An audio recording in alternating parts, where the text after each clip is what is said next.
আসসালামু আলাইকুম বন্ধুরা, কেমন আছেন? আশা করি ভালো আছেন। আমি একটা লং ভিডিও বানাইতেছি আজকে দুবাই প্রবাসীদের জন্য।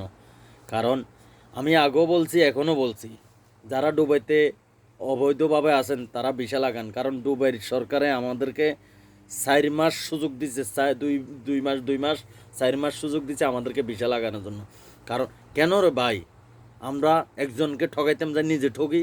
আজকের কথা বলতেছি, আজকে আমি ঘুমের থেকে উঠিয়ে রুমের থেকে বাইরেই যাইতেছি, সিএডি আমারে দড়িয়ে টানাটানি শুরু করছে।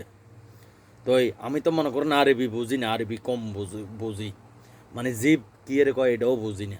তো আরবি আমারে যখন কয় জিপ জিপ, আমি তো কিয়া কস হাতে যে সিএডি মানে কি আমি তাও জানি না। লাস্টে কিয়া কস করে হাতে হ্যাঁচড়ে আমার টানাটানি লাগেছে। তো আমাকে এখান থেকে ফাঁসের আরেকটা বাঙালি দোকান থেকে একটা লোকের ধরিয়ে আনছে। তো হাতে রাতে আইডি কার্ড দিয়ে আমি বুঝছি। লাস্টে আমার মোবাইলের ব্যাক কভার দেখাই এটা নেই।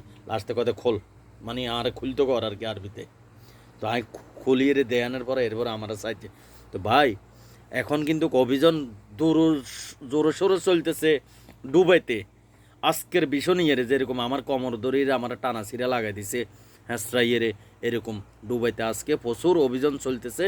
যারা অবৈধ আছো তারা ভিসা লাগাইবার তো আর সুযোগ নাই।